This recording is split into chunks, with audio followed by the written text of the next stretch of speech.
Welcome to a special edition of Beatin' and Bangin'. I'm your host, Kyle Dalton. Well, can you believe it? We're already 9 races or at the quarter mark of the 2025 NASCAR Cup Series season. A lot has happened in those first 9 races. I could sit here and ramble on about it, but I thought it would be much more insightful and entertaining if I was joined by a couple of guests who could add to the conversation and offer their perspectives on the start of the 2025 campaign. And I couldn't think of two better people to do that than my fellow NASCAR writers at Athlon Sports, Justin Schuoler and Alexandra Lange. Without further ado, I'd like to welcome Justin and Alexandra to the channel. Hey guys, thanks for joining me today. Hey Kyle, thanks for having me. Yeah, thanks, Kyle. Appreciate the time.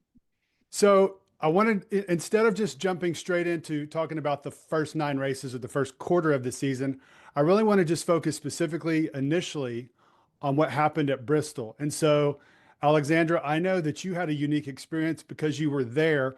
I actually want to go back to Saturday and what you told me why you went. So kind of just retell that story that you told me about why you went and then your actual experience of going to Bristol.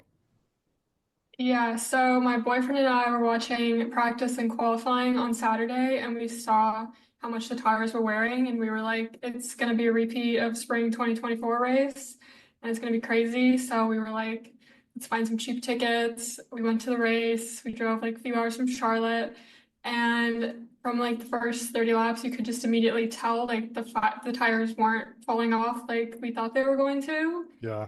And once Kyle Larson got into the lead, it was kind of just the Kyle Larson show for the rest of the race, which my boyfriend is a Kyle Larson fan, so he enjoyed that, but it definitely wasn't like the most competitive or exciting race. And we also went to the fall race last year, kind of expecting the same thing. We saw the spring race.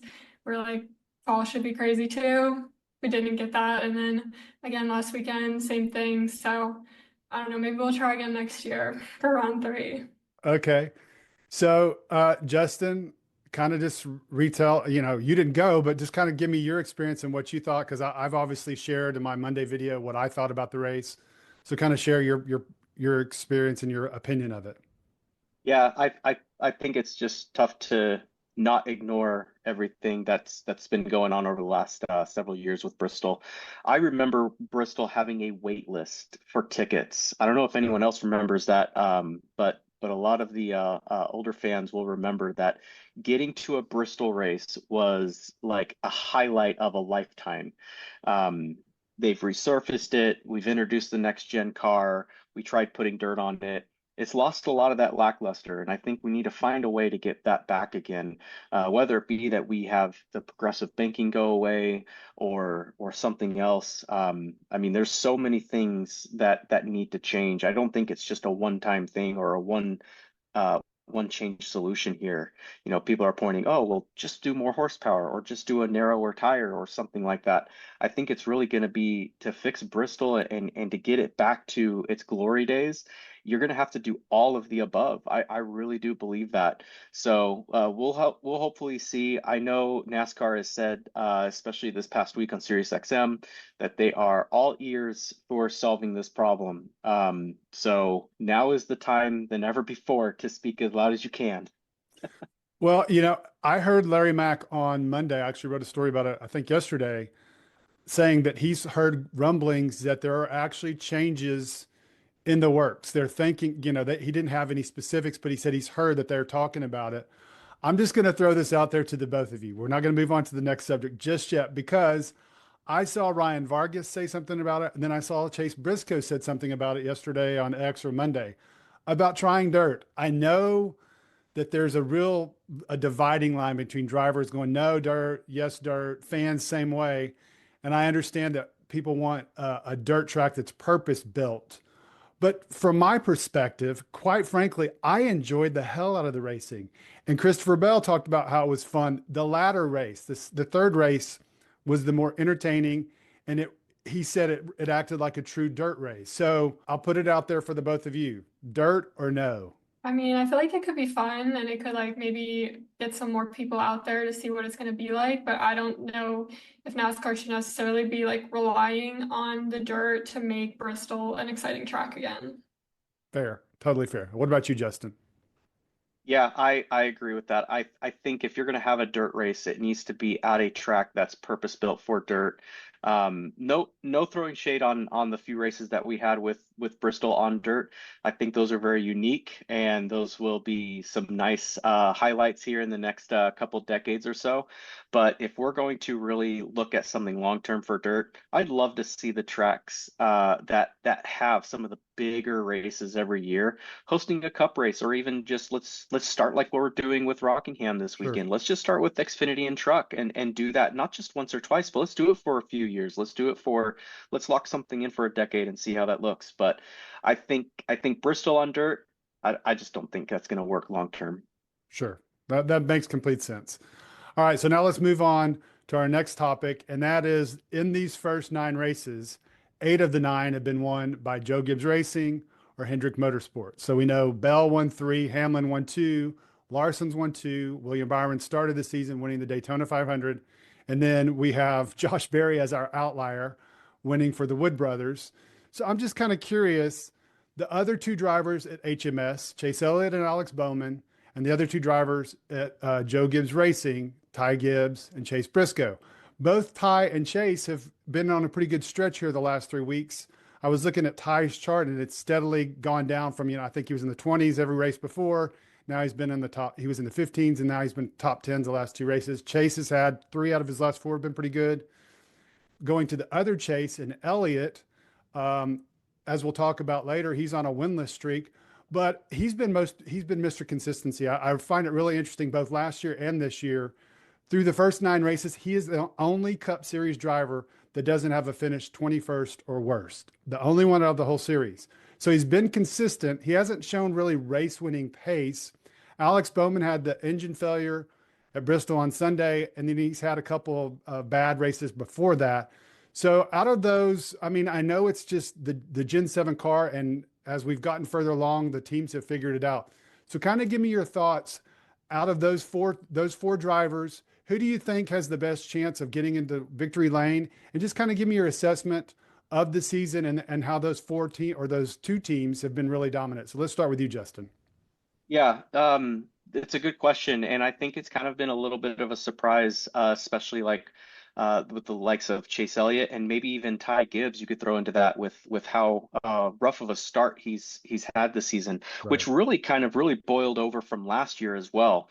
I think he went on a stretch where like 9 of his 10 races, or his previous 10 before Bristol, obviously, were outside of the top 20, which was a real shock considering last year we were looking at, hey, he might sneak in a win before the end of this season. He never did that, and then he closed out the season starting that poor run. So I think one of those 2 is going to hit victory lane. I know a lot of people, a lot of the Chase fans are really starting to freak out, but don't freak out. Chase has put together some really strong finishes, a couple top 5s here and there. And like I was telling you earlier before we started this, Kyle, I think really it's just going to need to be that they need to find that little extra bit to beat these top 4. These big 4 right now they're not even just setting the bar. They are owning it Yeah. every single weekend. If you want a safe bet at the box office or anything like that, put some money on one of those 4 and you're almost guaranteed to get something back. So Yeah. right now they have to figure out how to tackle that bar, how to get over that hump. And it could be that, hey, you'll have to probably pull some pit strategy. You'll have to probably cross your fingers and hope that there's a late caution in order to get by. And then I'll throw one more in there too. Ryan Blaney probably should have 3 or 4 wins this season already. So Yeah. that's the whole flip side of it, because he's led at prime points where he was about ready to walk away with the checkered flag. Late caution, something happens, he Yeah. blows a motor. So it goes both ways. I wouldn't quite sleep on any of them quite yet, and especially with Chase Briscoe moving from Ford and from Stewart Haas Racing, which is now defunct. Well, almost shut down, but Right. going down to one car, which we'll probably touch on that a bit later. Yep. But look at what that one car is doing and look at what his team is doing now. That is not easy to adjust to at this kind of level, let alone on any kind of level. Right. So don't sleep on Chase Briscoe either. Okay. Alexander, go ahead. Yeah, I definitely agree with you on Chase Briscoe. I feel like he's going to get a win this season. He's been pretty consistent. He's been running high, so I'm definitely rooting for him. I feel like Ty Gibbs, yeah, it was definitely surprising to see him struggle so bad at the beginning of the Yeah. season, but he's starting to trend up a bit more. I don't know if I'm totally confident he'll get a win this season, but it's good to see him trending upwards. And then Chase Elliott, like you said, super consistent. I feel like it's kind of inevitable that he's going to get a win at some point this season, whether it's like crazy overtime Right. finishes or he's just running at the top front of the pack. So I feel like he's probably just going to get a win at some point. And then Bowman, I know some people have been saying he's kind of tanking and not as great this season, but I don't know. I feel like he's still up there. I mean, HMS is obviously a strong team. He was on pole at Bristol and then just kind of got unlucky with like the engine failure. So I feel like he still has like playoff potential. Yeah, I can see that. And he started off last year. Well, I think he was still kind of recovering from the back injury and struggled initially and then kind of picked it up and won at Chicago. And then he did, you're right. He started off pretty strong this year and then he's just kind of had a rough spot here in the last few races. So I wouldn't be surprised to see him turn it around. All right, so let's move on to our next one. And that's just race winners in general outside of the two big teams because Josh Berry, he's the only driver that has won outside of those two teams. So I'm just curious who you guys think. I have Gibbs, Hocevar, Priest, someone else outside of HMS and JGR who you think might make it to victory lane this year. Go ahead, Alexander. We'll start with you. I feel like Carson Hocevar, I think he's had some good finishes the last couple weeks and he's showing a lot of potential. I also really like his like online presence. I feel like he does socials like super well. So I Yeah. like seeing that. He's like a younger driver. It's fun. And I think that's a good opportunity to get some more like young fans rooting for him. And he's pulling out those good finishes. So I'm gonna say Hocevar. Okay. Justin.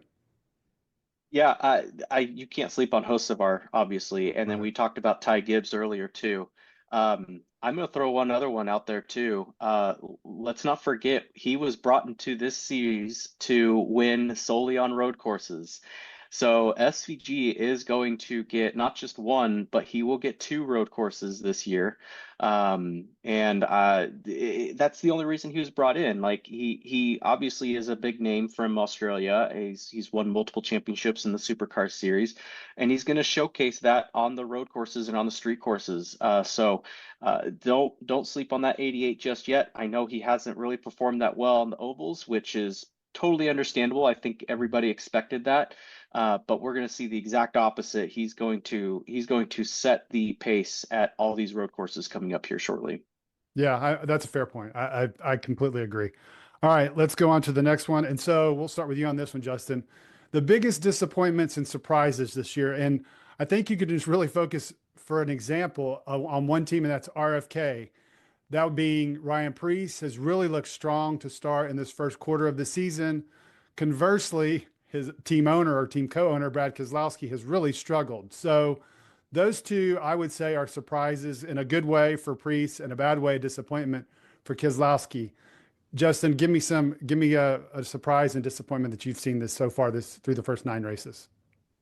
Yeah, I was gonna say Ryan Preece has been a very pleasant surprise. I think a lot of the grassroots fans probably weren't as surprised either. Knowing Ryan's background with his modifieds and everything else, I think all he really needed was a team that truly believed in him from the bottom up, and he has that now, and he's showing it. So that has been a pleasant surprise. I really hope he continues to give that 60 car the old school glories that it's had before in the past. So we'll be seeing that here soon, I think. On the opposite side of that, I'm going to have to throw it all to Legacy Motor Club. They changed manufacturers, they've changed ownership, they've overhauled almost all their personnel in the garage. They've been very transparent about that. Yeah. But since 2023, they've only had four top fives and 16 top tens. They had 14 top tens alone in 2022. And then before that, which Legacy started in 2023, by the way. And before that, you have to go all the way back to 2005 05, when they've had a stretch this poor with top fives and top tens. I think from the previous 6 seasons, so from 95 to 05, they had just one top five and 21 top tens. So it's been a long time since we've seen the petty cars. I guess I still call them the petty cars. But it's been a long time since this group has performed this poorly, and it has been a disappointment. I think a lot of the hardcore fans who are just glued to being the petty guys and whatnot, they Yeah. followed legacy, they followed Jimmy Johnson, and they kind of, I don't know if believed might be the right word, but they truly believe that all of these changes were going to solve all the problems. And they've had that now for this is the third year, and it hasn't been trending in the right direction. So I think we're going to see some more changes before anything else truly does happen there. Okay. All right, Alexandra. I've seen some people, we were just talking about SVG, and I know Justin, you mentioned you definitely think he was brought in to win road courses. I totally agree. I've seen some people talking about like if he has necessarily been a disappointment. Denny was asked that on Actions Detrimental earlier this week. And I really don't think he has been a disappointment. I think this should be expected. It's like a learning curve with the ovals, of course. So I definitely don't think he's a disappointment and someone to obviously keep an eye on for these road courses. I feel like Trackhouse in general hasn't necessarily been as exciting as some people may have hoped. I know when we came into the season, people were talking about Daniel Suarez, and if he doesn't perform well this season, Connor Zilic might take his seat for next year.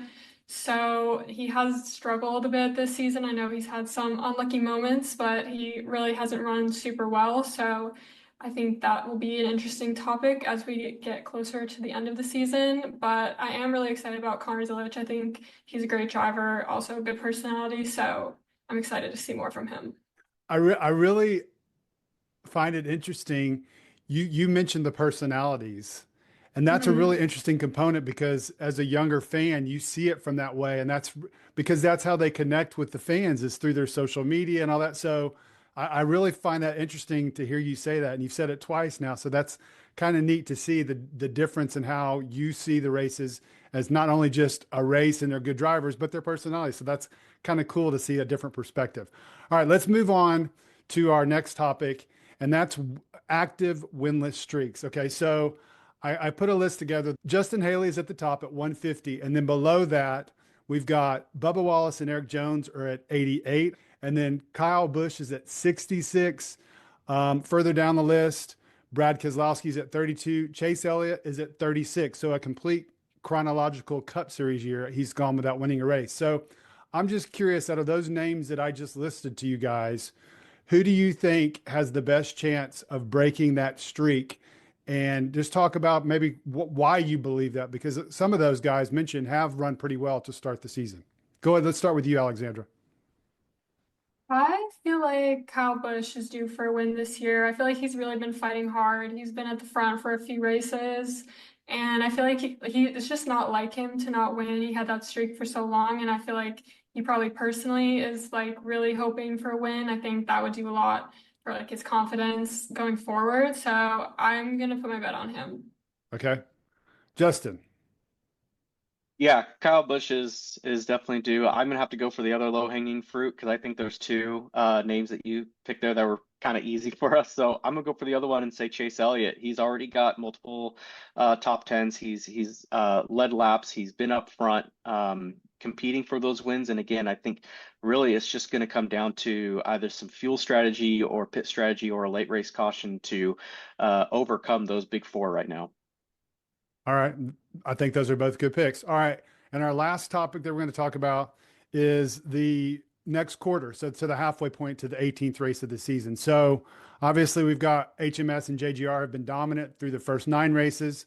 Do you guys see this same dominance continuing in the next 9 races through the halfway point? Do you feel like Team Penske finally gets it together and puts together some wins as we've seen them do? I think it's been the last couple years where they've both ended up winning the title, where I think it was the first 12 races or around there that they struggled, and then they kicked it in gear around the midway point, and as we know, won. So let's start with you, Justin. What do you think we're going to see over the course of the next 9 races? Yeah, I think we're going to see the leadership of Michael McDowell really help get Spire up even higher.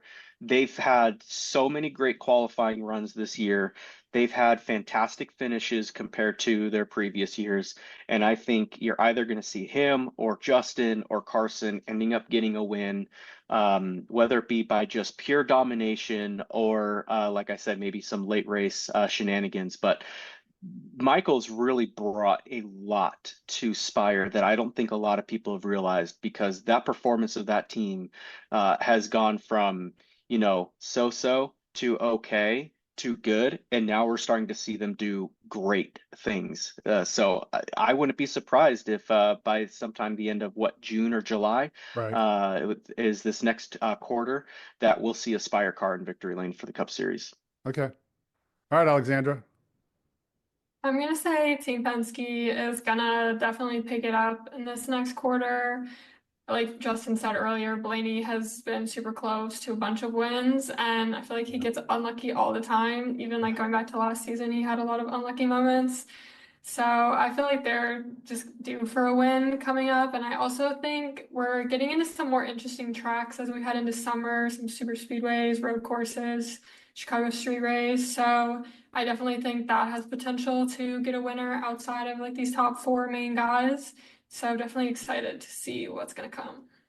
Yeah, no, you're right. The changing schedule, obviously we go to the summer months, and it's kind of interesting. You look over the last few years how certain teams like Byron, they've done well to start the season and they kind of fade off, and other teams like Penske pick it up. So it's a transitional time throughout the year.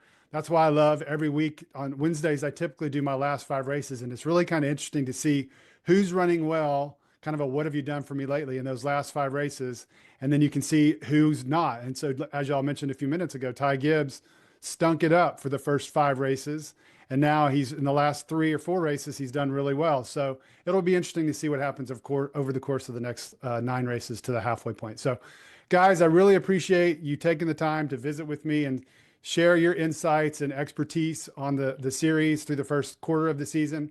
I look forward to doing this again, and then, as we mentioned, a halfway point here in the 9 races. So thanks again for joining me. I appreciate it. And you guys have a great rest of the day.